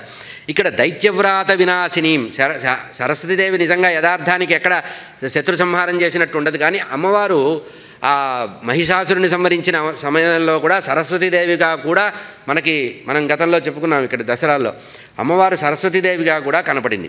ఇక్కడ దైత్యవ్రాత వినాశినీం, ఎప్పుడైతే ఇది బయటికి కనబడేది ఏంటంటే రాక్షస సంహారం చేసినటువంటి అమ్మవారు అని. కానీ ఇక్కడ దైత్య సంహారంలో ఆసురీ శక్తి అంటే ప్రతి వాళ్ళలో కూడా దైవీ సంపత్తి ఆసురీ సంపత్తి ఉంటాయి. ఇట్లా ఆసురీ సంపత్తిని పోగొట్టడానికి జ్ఞానప్రకాశనం చేయడానికి ఏ అమ్మ అయితే ఉందో అటువంటి అమ్మని నేను స్మరిస్తున్నాను. దైత్యవ్రాత వినాశినీం ఖచజిత ప్రావృట్పయోదాం శివాం. ఇంకొక అందమైన మాట వేశారు. అమ్మవారి యొక్క శిరోజాలట ఎట్లా ఉంటాయట, శ్రావణ మేఘాలు వర్షానికి యోగ్యమైనటువంటి ఆ మబ్బులు ఉంటాయే, ఏది కారు మబ్బులు, నల్లటి మబ్బులు, ఆ నల్లటి మబ్బుల్ని కూడా ఎక్కిరిస్తున్నట్టుగా అమ్మవారి యొక్క శిరోజాలు ఉంటాయట. అంత నల్లగా ఉంటాయట. మామూలుగా తుమ్మెదలతో పోలుస్తారు, అమ్మవారి యొక్క శిరోజాలని తుమ్మెదలతో పోలుస్తారు. కానీ ఇక్కడ స్వామివారు కొత్త ఇది చేశారు. ఆకాశంలో వర్షించడానికి యోగ్యమైనటువంటి జలధరము అంటారు, జలాన్ని ధరించేది. అంటే శ్రావణ మేఘం ఉంటుంది, నల్లగా ఉంటుంది. అటువంటి ఖచజిత ప్రావృట్ పయోదాం, అమ్మవారి యొక్క శిరోజాలు ఎట్లా ఉన్నాయట, నల్లటి మబ్బుల్ని వెక్కిరిస్తున్నట్టుగా నీదేం రంగు ఇది రంగు అంటే అని చూపిస్తున్నట్టుగా అమ్మవారి యొక్క కురులు అట్లా ఉన్నాయట. అటువంటి అమ్మ శివాం, సర్వకాల సర్వావస్థల్లో శుభాన్ని వర్షించేటువంటి అమ్మవారు. ఇక్కడ శివాం అంటే కరుణారస వర్షం, అమ్మవారు శుభవర్షం కల్పిస్తుంది. ఎందుకంటే అక్కడ మేఘాలు చెప్పారు కనుక వెంటనే మనం దాన్ని పరిగెత్తుకుంటూ ఇటు కూడా ఊహించవచ్చు. అటువంటి సర్వశుభాల్ని కలిగించేటువంటి సర్వమంగళదాయి అనేటువంటి అమ్మ శివాం అంటే మంగళస్వరూపిణి అని అర్థం. సంసారార్ణవ మగ్నదీన జనత సంతాప సంనాశిని. ఎవరైతే ఈ భవసాగరంలో కొట్టుమిట్టాడుతూ సంసార సాగరంలో బాధపడుతుంటారో వాళ్ళందరినీ ఉద్ధరించి ఒడ్డున చేర్చేటువంటి అమ్మ. దీనజనులు ఎవరైతే బాగా బాధపడుతూ ఉంటారో, ఈ సంసార తాపత్రయాల్లో ఉంటారో వాళ్ళందరికీ కూడా జ్ఞానాన్ని ప్రసాదించి అమ్మవారు భవసాగరం నుంచి తరింపజేసేటువంటి అమ్మ అటువంటిదట. సర్వశుభాల్ని కలిగించేది. వందేతాం శుభదాం అనన్య, వందేతాం శుభదాం, సర్వశుభాలకి మూలమైనటువంటి అమ్మ ఎటువంటిదట, అనన్య, ఇంకొకరితో పోల్చడానికి వీలైనటువంటిది. సూపర్లేటివ్ అమ్మవారు అంటే ఇంకొకరితో పోల్చి అమ్మవారు ఇట్లా ఉంటుంది వీరిలాగా ఉంటుందని చెప్పడానికి పోలికే లేకుండా అమ్మకి అమ్మే పోలికగా ఉన్నటువంటి అనన్య అయినటువంటి అమ్మవారు. అటువంటి అమ్మవారిని నేను శరణు వేడుతున్నాను. శరణః స్వాంతే సదా. ఎందుకు? స్వాంతన కలగడానికి. ఎందుకు ఇక్కడ ఇంకొకళ్ళని వేడుకోకుండా అమ్మవారిని మాత్రమే వేడుకుంటున్నానని ప్రత్యేకంగా చెప్పారు. ఎందుకంటే ఎంతమంది దేవతలు లేరు లోకంలో, ఎంతమంది దేవతలున్నా అందరినీ వదిలిపెట్టి ఎవరినీ తలుచుకోకుండా అనన్య శరణ్య అయినటువంటి అమ్మవారు. ఇక్కడ అనన్య పదానికి రెండు అర్థాలు చెప్పుకోవాలి. ఒకటి, ఈమె కంటే ఇతరమైన వాళ్ళు లేరు కనుక ఈమె కంటే ప్రభావవంతమైన వాళ్ళు లేక ఏ ఇతరులని కూడా అర్చించకుండా నిన్నే శరణు వేడుతున్నాను, త్వమేవ శరణం అని చెప్పడం. ఇంకొక మాట ఏంటంటే శరణ్యస్వాంతే సదా శారదాం. ఇక్కడ ఏం చెప్పారంటే లోకంలో రక్షకులైన వారు ఇంకెవరూ లేరు, నువ్వు తప్పించి అనన్య అంటే నీకంటే రక్షకులు ఎవరు లేరు కనుక ఎవరిని కోరకుండా ఎవరూ తీర్చలేనటువంటి కోరికలన్నీ నీ దగ్గరే తీరుతాయి. ఎందుకంటే శ్లోకంలో పై ఏం చెప్పారు, విద్యాకల్పలతాం అన్నారు కనుక కల్పవృక్ష సదృశమైనటువంటి అమ్మ నిన్ను నేను శరణు వేడుతున్నాను. ఇంకా ఎవరినీ శరణు వేడకుండా సర్వకాల సర్వావస్థల్లో అందరికీ రక్షణ ఇచ్చేటువంటి అనన్య శరణ్య అయినటువంటి నిన్ను నేను రక్షణ కోరుతున్నాను తల్లి. నిన్ను నేను ఈషత్స్మేర ముఖాంబుజాం కుచభరా నమ్రాం త్రిలోకావనీం దైత్యవ్రాత వినాశినీం కచచిత ప్రావృట్పయోదాం శివాం సంసారార్ణవ మగ్నదీన జనతా సంతాప సంనాశినీం వందేతాం శుభదాం అనన్య శరణాః స్వాంతే సదా శారదాం. ఇట్లా అమ్మవారిని నేను ఇంకొక రక్షకులు లేరు అనేటువంటి భావంలో నిన్నే నేను శరణు వేడుతున్నాను తల్లి. సర్వకాల సర్వావస్థల్లో నా హృదయంలో నిన్ను భావన చేస్తూ ఉంటానని 3వ శ్లోకంలో స్వామివారు చెప్పారు. భారతీతీర్థ స్వామివారు రచించినటువంటి శారదా పంచరత్నంలో 4వ శ్లోకం, కారుణ్యామృతవారాసిం అనిశం కేయూర హారైర్వృతాం కామారే సహజాం కరాబ్జ విలసత్కీరాం కుబేరార్చితాం కామక్రోధ ముఖారివర్గశమనీం కైవల్య సంపత్ప్రదాం కంజోద్భూత మనఃప్రియాం హృది భజే భక్త్యా సదా శారదాం. ఇక్కడ మళ్ళీ అమ్మవారి గురించి విశేషంగా చెప్తున్నారు. ఇక్కడ కారుణ్యామృత వర్షిణిట, అమ్మవారు ఎటువంటిది, కరుణామృత వర్షం కురిపించేదట. కారుణ్యామృత వారి రాశి మనిషం, కేవలం వర్షం కురిపించడం కాదట, అమ్మవారు కరుణా సముద్రాలట. కరుణ అనేటువంటి ఒక విశాలమైనటువంటి అంతే లేనటువంటి సముద్రం. కరుణా సముద్రాలైనటువంటి అమ్మవారు సర్వకాల సర్వావస్థల్లో అనేకమైనటువంటి బాహువులతో, అనేక రూపాలతో, అనేక హారాలతో, అనేక ఆభరణాలతో విలసిల్లుతూ ఉంటుంది. కారుణ్యామృత వారాసిం అనిశం కేయూర హారైర్వృతాం, కేయూరము మొదలైనటువంటి మకర కుండలాలు మొదలైనటువంటి అవి పెట్టుకొని హారాలు ధరించినటువంటి అమ్మవారు కామారే అంటే కాముణ్ణి జయించినటువంటి మన్మధుణ్ణి దహింపజేసినటువంటి కామజనకుడైనటువంటి శంకర్ల వారి సోదరిట ఈమె. శంకర సోదరి అని మనం చెప్పుకుంటాం కదా. శంకర్ల వారి సరస్వతీదేవి శంకర్ల వారి సోదరి, బ్రహ్మగారు బావగారు వరుసకి. ఒక్కొక్క పురాణంలో ఒక్కొక్క వరుస చెప్తారు. విష్ణుమూర్తి బావగారు అంటారు, ఎందుకంటే అమ్మవారు నారాయణి అన్నారు కదా. అట్లాగే వాణి అనేటువంటిది కూడా అమ్మవారు. శివపురాణంలో బ్రహ్మవివర్త పురాణంలో అందమైన మాట ఏం చెప్పారంటే, అసలు అందరూ కూడా గోలోకంలో సర్వదేవతలు కూడా గోలోకం నుంచే వచ్చారట. రాధాదేవి రూపంలో నుంచే అందరూ వచ్చారట. ఎవరు వచ్చారు, ఒక 7 పేర్లు చెప్పారు ప్రధానంగా. ఎవరు, రాధాదేవి, లక్ష్మీదేవి, సరస్వతీదేవి, పార్వతీదేవి, గంగాదేవి, ఆ తర్వాత గాయత్రీదేవి, సావిత్రీదేవి, తులసిదేవి. ఇంతమంది కూడా మొత్తం కూడా అమ్మవారు జగన్మాత యొక్క శక్తి స్వరూపాలే. వీళ్ళందరూ ఒకటే.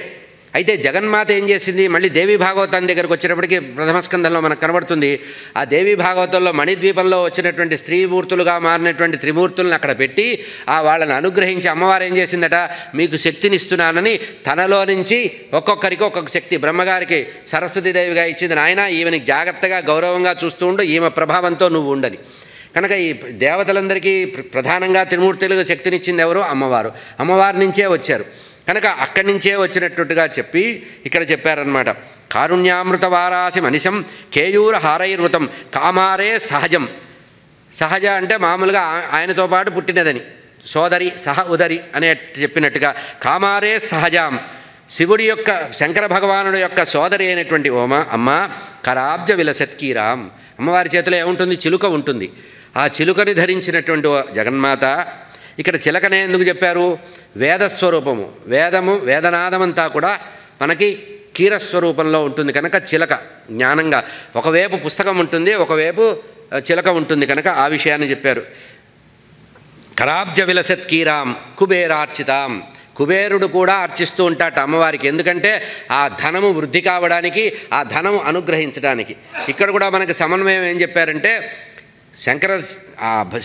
ఆదిశంకరులు అదే మన శంకరుల వారు కైలాసవాసి అయినటువంటి బోళాశంకరుల వారు బాగా అత్యంతమైనటువంటి ప్రాణ స్నేహితుడు కుబేరుడట. ఇది కూడా శివపురాణంలో మనకు ఆధారం దొరుకుతుంది. కుబేరుడు ఎక్కడ పడితే అక్కడ ఎవరికి పడితే ఎటో వెళ్ళిపోతాడని చెప్పి ఆ కుబేరుని తన దగ్గర పెట్టుకున్నట్ట. ఎక్కడ కైలాస పర్వతానికి కింద అలకాపురి అనేటువంటి క్షేత్రాన్ని ఏర్పాటు చేసుకున్నారు. అంటే కుబేరుడికి ఉండే రాజధాని ఏది అలకాపురి. ఆ అలకాపురిలో పెట్టుకొని రోజు తప్పనిసరిగా కుబేరుడితో సంవాదం చెయ్యనిది ఆయనకి తోచదట. రోజు తన స్నేహితుడితో మాట్లాడాలంటే ఆయన ఎక్కడో ఈయన ఎక్కడో ఉండి అక్కడి నుంచి రావడానికి సమయం పడుతుంది కనుక ఈయన అక్కడికి రావడం ఆయన ఇక్కడికి రావడం పరస్పరం రోజు మాట్లాడుకోవడానికి వీలుగా నాయనా నువ్వు నా పాదాల దగ్గర ఉండరా, ఈ హిమాలయ పర్వత పాదపీఠంలో ఉండమని కైలాసానికి మొదట్లో పెట్టారట కుబేరుణ్ణి. అటువంటి కుబేరుడు కూడా అమ్మవారిని అర్చిస్తున్నారు. అటువంటి కుబేరుడి చేత అర్చించబడినటువంటి కుబేరార్చితం. మామూలుగా మనకు ఉండే కొన్ని మూఢ విశ్వాసాలు ఉన్నాయి. లక్ష్మీదేవి చేతుల్లోంచి కాసులు పడుతుంటాయని లక్ష్మీదేవిని పూజిస్తే ఐశ్వర్యం వస్తుందన్నారు. లక్ష్మీదేవిని నేరుగా పూజించినంత మాత్రాన ఐశ్వర్యం రాదట. ఈ లక్ష్మీదేవి ఐశ్వర్యాని కోసం లక్ష్మీదేవిని ఉపాసన చేస్తే ఆమె వెళ్ళి బోళాశంకరుల గారికి చెప్తుందట, అన్నగారికి చెప్తుందట, వీడు పాపం చాలా దీనస్థితిలో ఉన్నాడు, వీడిని అనుగ్రహించమని చెప్తే అప్పుడు ఆ శంకర్ల వారు ఏం చేస్తారట, కిందకి చూస్తారట. ఆ కుబేరుడు అలకాపురిలో ఉండే కుబేరుడు మనకు ఐశ్వర్యం ఇస్తారట. కుబేరుడు అంటే హెడ్ క్యాషియర్, లక్ష్మీదేవి అంటే మేనేజర్, అసలు రిజర్వ్ బ్యాంక్ ఎవరంటే పరమేశ్వరుడు. ఐశ్వర్యం శంకర్ల వారిని మనము అందుకనే రుద్రము బాగా ఎవరైతే రుద్రాన్ని అర్చించారో అఖండమైన ఐశ్వర్యం వస్తుందన్నారు. దీనికి ఇదేమిటండి కబుర్లు చెప్తున్నారు వీరంటే దీనికి బ్రహ్మవైవర్త పురాణం మనకి ప్రత్యక్షంగా ఉంది.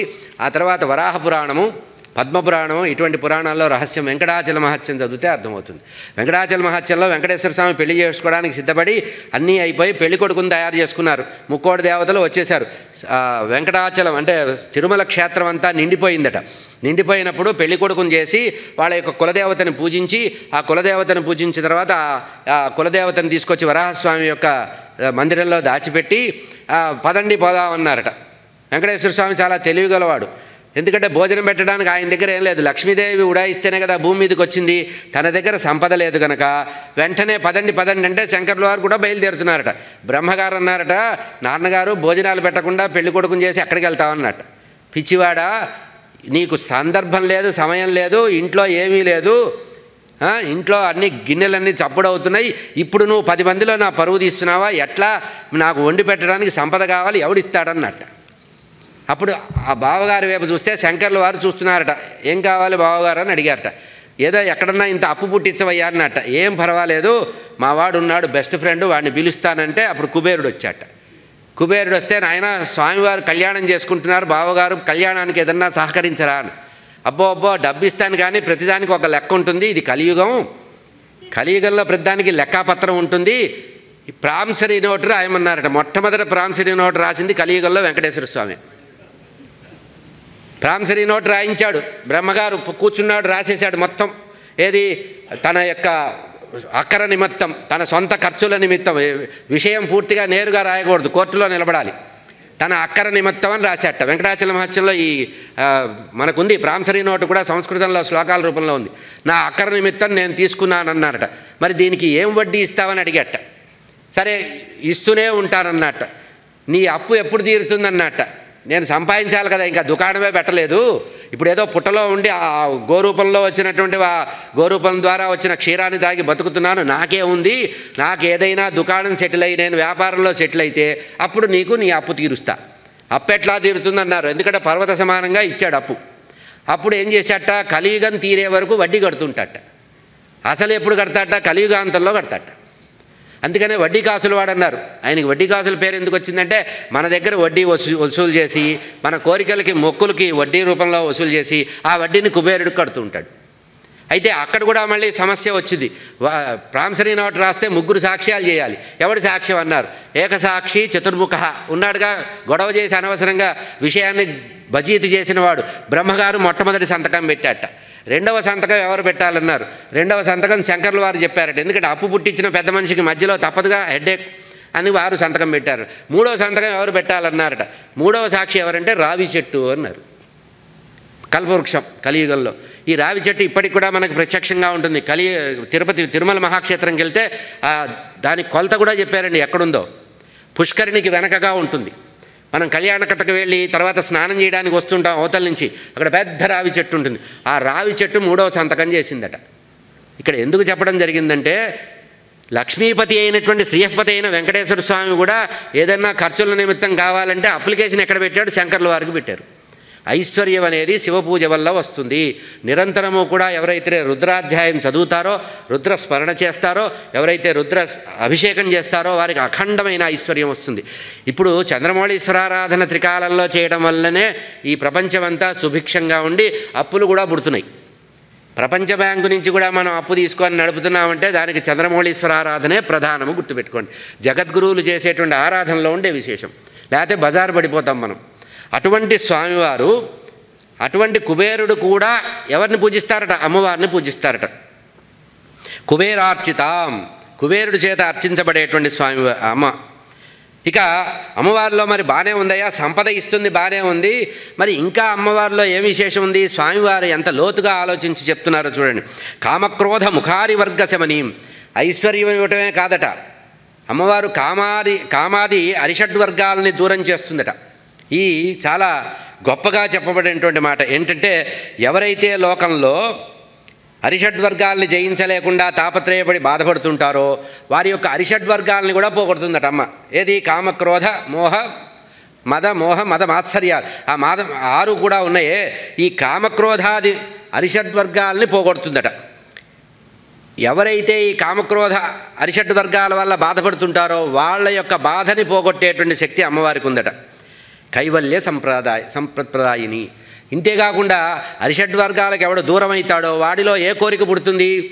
వాంఛలన్నీ వెళ్ళిపోతే కైవల్యకారకంగా, కైవల్యం మీద మోక్షోపాయికి, మోక్షం గురించి ఆలోచిస్తాడు. ఎవడైతే ఇట్లా అరిషడ్వర్గాలతో బాధపడుతున్నాడో వాడిలో అరిషడ్వర్గాలని తోసివేసి అమ్మవారు మోక్షాన్ని ఇస్తుందట. అంటే ఐశ్వర్యం ఇస్తుంది, విద్య ఇస్తుంది, జ్ఞానం ఇస్తుంది. అంటే ఐం హ్రీం శ్రీం ఆవే మహాలక్ష్మి, మహాసరస్వతి, మహాకాళి, ముమ్మూర్తుల ముగురమ్మల మూలపుటమ్మ శారదాదేవి. అటువంటి శారదాదేవి కామక్రోధ ముఖారి వర్గ శమనీం కైవల్య సంపత్ప్రదాం, కైవల్యాన్ని కలిగించేటువంటి అమ్మవారు. కంజోద్భూత మనఃప్రియాం హృది భజే భక్త్యా సదాం. ఇటువంటి అమ్మవారు మోక్షాన్ని కలిగించేటువంటి మోక్షకారకమైనటువంటి అమ్మవారని 5 శ్లోకాల్లో చెప్పారు. ఇంతేకాకుండా చివరిలో ఇచ్చినటువంటి మాట ఏంటంటే, మనఃప్రియాం హృదయ భజే భక్త్యా సదాం. సర్వకాల సర్వావస్థల్లో కూడా బ్రహ్మదేవుడి యొక్క ప్రియురాలట ఈమె.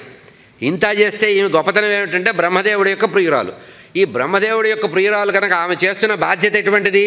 ఈయన సృష్టి మాత్రమే చేస్తే వాళ్ళకి స్థితి ఐశ్వర్యం కూడా కలిగిస్తున్నటువంటి అమ్మవారు. ఐశ్వర్యమే కాదు, చివరికి మోక్షం కూడా ఇస్తోంది. అంటే ఏ బ్రహ్మగారైతే జీవులందరినీ సృష్టించి వాళ్ళల్లో అరిషడ్వర్గాలు వారే ప్రచోదనం చేశారో ఆ అరిషడ్వర్గాల వల్ల దెబ్బతిని అలిసిపోయి అమ్మవారి పాదాలను ఎవడైతే ఆశ్రయించడానికి వచ్చాడో ఆ ఆశ్రయించిన వాడికి మొట్టమొదటగా 6 దుర్గుణాలని తీసివేసి వాడికి జ్ఞానాన్ని ఇస్తోంది. ఆ తర్వాత మోక్షాన్ని కూడా ఇస్తోంది. జ్ఞానము, ఐశ్వర్యము, మోక్షము 3 కూడా అమ్మవారే ఇస్తోందని చెప్పారు. ఇక చివరి శ్లోకం 5వ శ్లోకం. ఈ శ్లోకం కూడా చాలా గంభీరమైనది. బాగా ఆలోచిస్తే కానీ దీనిలో ఎందుకు స్వామివారు ఈ శ్లోకం చెప్పారనేది ఇది ఊహ మాత్రమేనండి. ఇట్లాగే ఉంటుందా అంటే ఎంతమంది ఎన్ని రకాలు ఆలోచిస్తే సాహిత్యం అనేది అదొక రకమైన చిలికిన కొద్దీ వస్తుందన్నారు. ఆలోచనామృతం అన్నారు సాహిత్యాన్ని. సంగీతం అయితే వింటే చాలా బాగుందంటారు, పక్కకి వెళ్ళిన తర్వాత ఏమీ ఉండదు, ఆ మాధుర్యం ఉండదు. ఆలోచనామృతం, ఆపాతమధురం అనే సాహిత్యం కనుక భారతీతీర్థ స్వామి వారి యొక్క సాహిత్యంలో ఉండేటువంటి నా స్థాయికి తోచినటువంటి నా చెంచాతో నేను తెచ్చుకున్న అమృతం ఇది. ఇంతే. మీరు ఇంకా ఆలోచిస్తే ఇంకా ఎక్కువ అందాలు దీంట్లో దొరుకుతాయి. నిత్యానిత్య వివేక దాన నిపుణాం స్తుత్యాం ముకుందాదిభి యత్యాకార శశాంకమౌళి వినుతాం సత్యాపిత స్వాశ్రవాం నత్వా కేవలమేవ తుష్టహృదయం త్యక్త్వా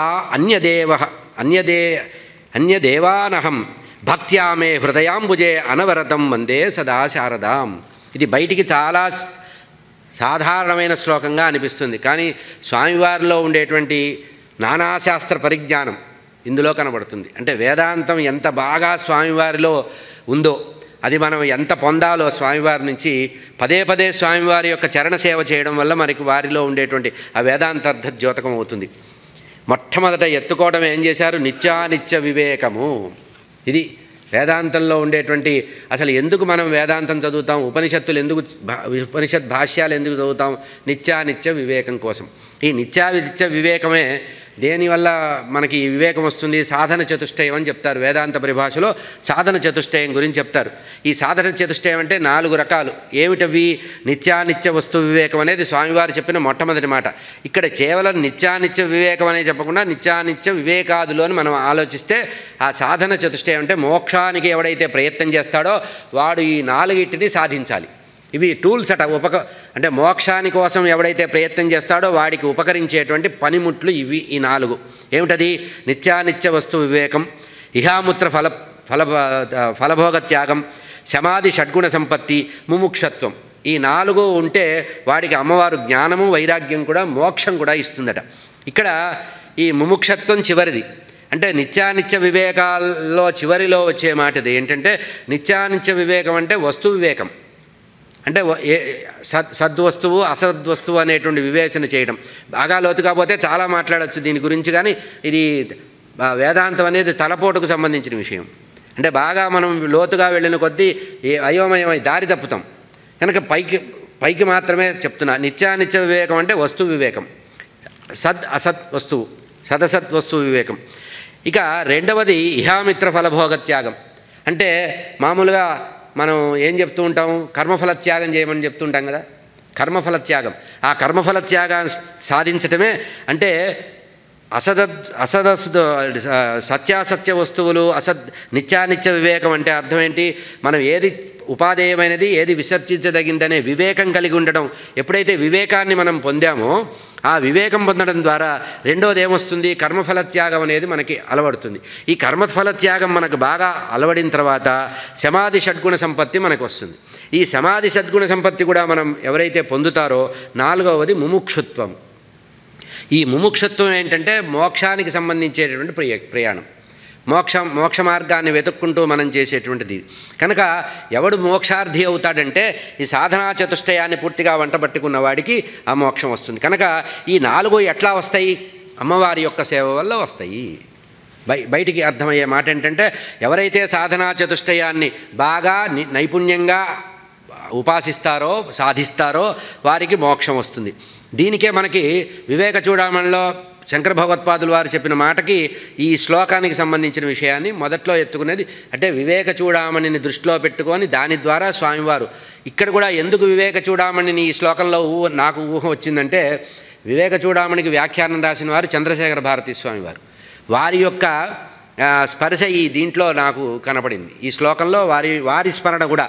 ఎందుకంటే గురువు, పరమగురువు, పరమేష్ఠి గురువు అనేటువంటి పరంపర, వందే గురు పరంపరల్లో ఆలోచించాలి కనుక శంకర భగవత్పాదుల వారిని, వ్యాస భగవాన్ని, ఆ తర్వాత మనకి సురేశ్వరాచార్యుల వారిని, ఆ తర్వాత అభినవ విద్యాతీర్థ స్వామి వారిని స్మరించినట్టే అటు శంకరుల వారిని, బ్రహ్మగారిని స్మరించి విష్ణుమూర్తిని కూడా స్మరించారు. ఇక్కడ చివరికి జ్ఞాన వైరాగ్యాల్లో ముముక్షువైనటువంటి మహాపరమ వైరాగ్య సంపన్నులైనటువంటి చంద్రశేఖర భారతీ స్వామి వారిని ఇందులో స్తోత్రం చేశారు. ఇందాక చెప్పినట్టుగా వివేక చూడామణిలో ఆదిశంకరులు రాసినటువంటి మాట ఏంటంటే మోక్ష సాధన సామగ్ర్యాం భక్తిరేవ గరీయసి స్వస్వరూప అనుసంధానం భక్తిరీత్య విధీయతే అని వారు చెప్పారు. కనుక ఎవరికి మోక్షం వస్తుందంటే ఈ మోక్ష సాధనకి సంబంధించినటువంటి పనిముట్లు ఏమిటంటే మోక్ష సాధన సామగ్ర్యాం భక్తిరేవ గరీయసి. మోక్ష సాధనకి అనేక సామగ్రి ఉన్నాయి. ఎన్ని సామాన్లు ఉన్నప్పటికీ కూడా భక్తి అనేది ఒక్కటే మోక్షానికి మార్గం ఇస్తుంది. మామూలుగా మధుసూదన సరస్వతీ స్వామి వారు దీన్ని ఆధారం చేసుకొనే వారు వివరించడం జరిగింది. వారు ఎప్పుడు కూడా ఇదే మాటని మళ్ళీ చెప్తుంటారు, మోక్ష సాధన సామగ్ర్యాం భక్తిరేవ గరీయసి. దీన్ని భాగవతానికి సమన్వయం చేసేటప్పుడు కూడా శ్రీధర స్వామి వారు ఇదే చెప్పారు. భక్తి జ్ఞాన వైరాగ్యాల్లో లోకంలో అందరూ ఏమనుకుంటారంటే భక్తి వస్తే జ్ఞానం వస్తుంది, జ్ఞానం వస్తే వైరాగ్యం వస్తుందని. కాదు. వారు భాగవతంలో సుఖశాస్త్రంలో చెప్పబడింది ఏంటంటే ముందు జ్ఞానాన్ని తెచ్చుకోరా, ఆ తర్వాత వైరాగ్యాన్ని తెచ్చుకో. ఈ జ్ఞాన వైరాగ్యాలు బాగా పరిపక్వం అయితే నీకు భక్తి వస్తుంది. ఇది మనకి శ్రీధర స్వామి వారు చెప్పినటువంటి మాట. వంశీధర స్వామి వారు దీన్ని మళ్ళీ ఎక్కువగా ప్రసక్తి చేశారు. అంటే అర్థం ఏంటంటే భగవంతుడట భక్తుడైన వాడికి ఎప్పుడు కూడా ఏమి అడిగితే అది ఇచ్చేస్తాడట. ఎవరన్నా ఏదైనా కొంచెం ఉపాసన చేసి తపస్సు చేసినా, దానం చేసినా, ఏం చేసినా ముందు వాళ్ళకు వరాలు ఇచ్చి పంపించేస్తాడట. ఎందుకంటే కొంచెం ఎక్కువసేపు వాడు కనుక ఎదుగుంటే వాడికి భక్తి ఇవ్వాలట. భక్తి అనేది స్వామి ఒకసారి ఇచ్చేశారనుకోండి, గోవు వెంట దూడలాగా స్వామే వెళ్ళిపోవాలట. కనుక అన్నీ ఇస్తాట కానీ స్వామి భక్తి ఇవ్వట. అంబరీషోపాఖ్యానంలో చెప్పినట్టుగా, పిచ్చివాడా నేను ఇక్కడెక్కడున్నారా, నాహం వసామి వైకుంఠే నా యోగి మనసే అని చెప్పారు చూసారా. అట్లా అంబరీషోపాఖ్యానాన్ని సమన్వయం చేసుకుంటే అర్థమవుతుంది. ఎవరు దుర్వాస మహర్షి వైకుంఠానికి వెళితే నువ్వు ఇక్కడికి ఎందుకు వచ్చావు, ఎక్కడ దెబ్బతిన్నావో ఎక్కడ పోగొట్టుకున్నావో అక్కడే వెతుక్కోవాలి, నా హృదయము అంబరీషుల్లో ఉంది, నేను ఇక్కడ భౌతికంగా వైకుంఠంలో ఉన్నాను అని అనుకుంటున్నావు కానీ ఇక్కడ లేనురా నాయన, నేను నా భక్తుడైనటువంటి పరమభాగవతోత్తముడైనటువంటి ఆ అంబరీషుడి దగ్గరే ఉన్నాను, అంబరీషుడినే ప్రార్థిస్తే నీకు ఆ సుదర్శన చక్రం నుంచి ప్రాణాపాయ స్థితి పోయి నువ్వు అనుగ్రహించబడతావు అన్నారు. అంటే ఇక్కడ భక్తియే ప్రధానము. జ్ఞానులలో శంకరాంశే కదా దుర్వాస మహర్షి. అంటే జ్ఞానమున్నా వైరాగ్యం ఉన్నా ఏదున్నా భక్తి లేనిది ముక్తి లేదు, భక్తే అన్నిటికీ కారణం. కనుక ఇక్కడ మోక్ష సాధన సామగ్ర్యాం భక్తిరేవ గరీయసి స్వస్వరూప అనుసంధానం భక్తిరీత్య విధీయతే. ఎవడైతే స్వస్వరూప అనుసంధానం కలిగించుకుంటాడో వాడికి భక్తి బాగా అలవడుతుంది, వాడే మోక్షానికి కారణమవుతాడు, మోక్షానికి యోగ్యుడవుతాడు. ఇది వివేక చూడామణికి సంబంధించిన విషయం. ఇక్కడ చైతన్యం అంటే నిత్య పదార్థమని మనకి వివేక చూడామణి ద్వారా అర్థం చేసుకునే విషయం. చైతన్యం అంటే నిత్య పదార్థం, మిగతాదంతా కూడా మనకు కనపడే ప్రాపంచికమైనటువంటి భౌతికమైనటువంటి రూపాలన్నీ కూడా అనిత్యాలు.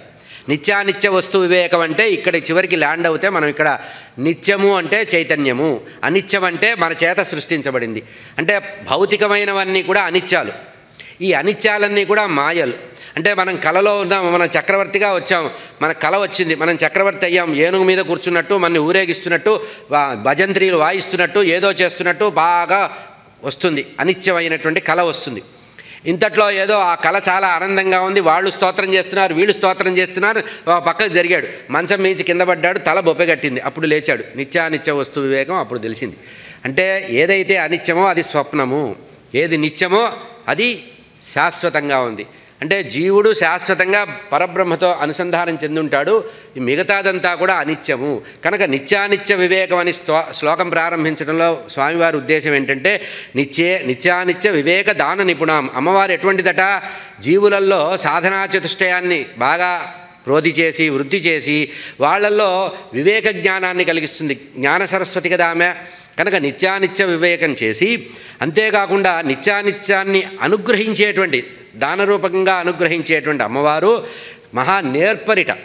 వివేకం అమ్మవారికి ఆ నిత్యానిత్య వివేకాన్ని అనుగ్రహించేటువంటి శక్తిలో ఎవరైనా ఇస్తారు నిత్యానిత్య వివేకం, కానీ అమ్మవారు మహా నైపుణ్యంగా ఇస్తుందట.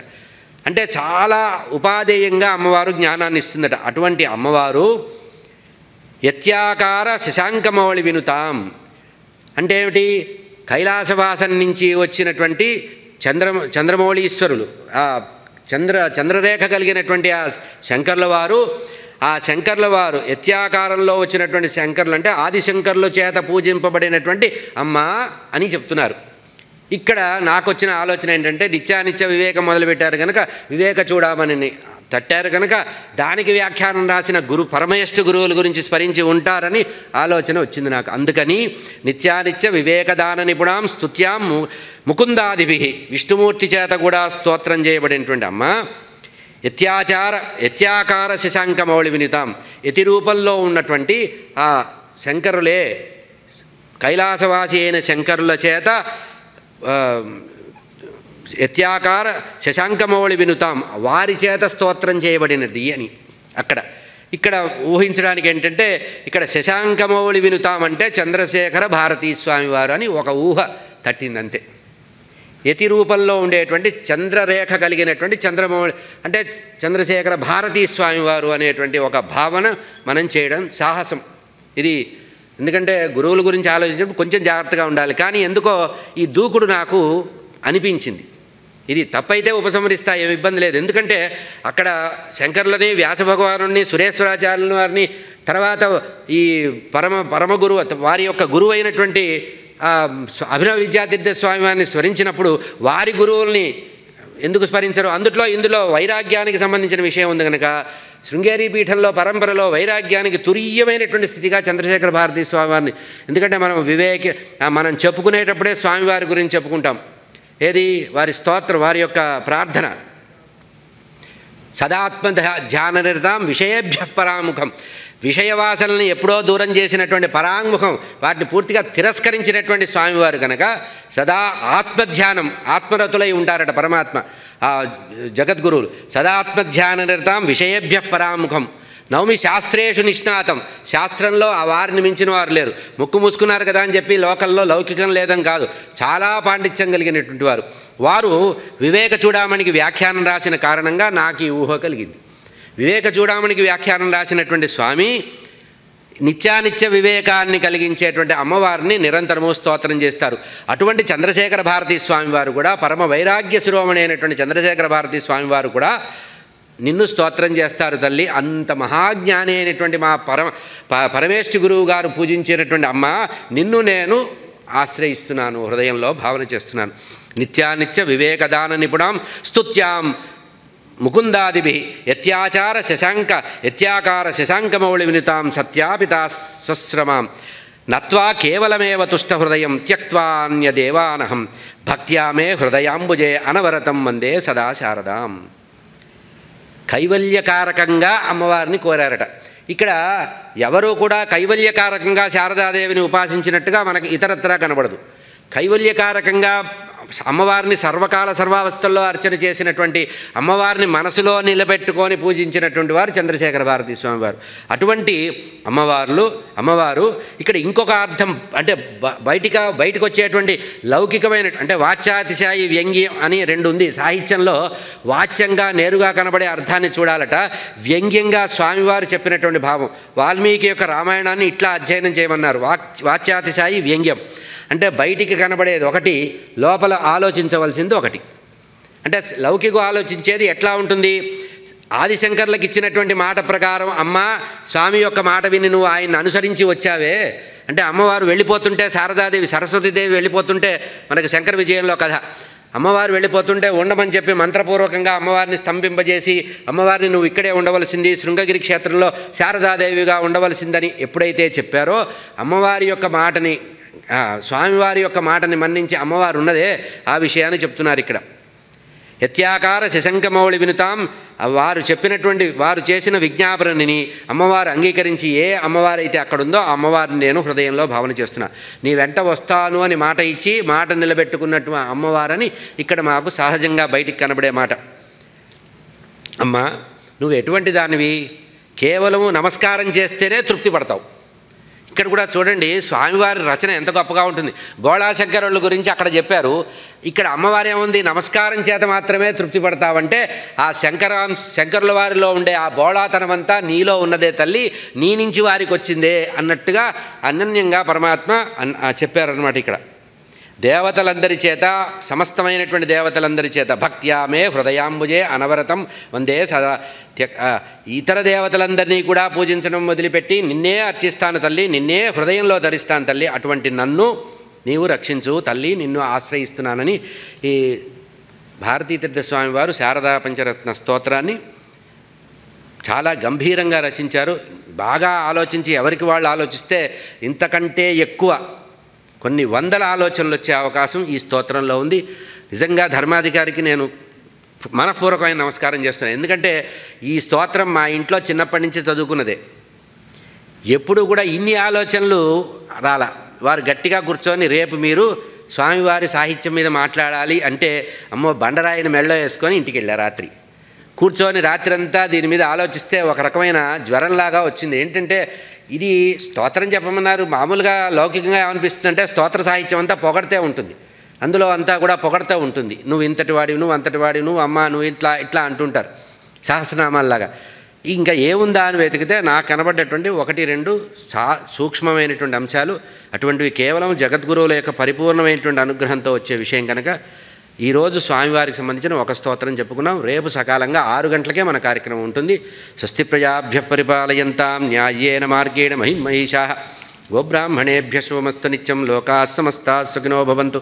కాలే వర్షతు పర్జన్య పృథివీ సస్యశాలిని దేశోయం క్షోభరహితః బ్రాహ్మణాః సంతు నిర్భయాః అపుత్రాః పుత్రిణః సంతు పౌత్రిణः సంతు జీవంతు శరదాం శతం.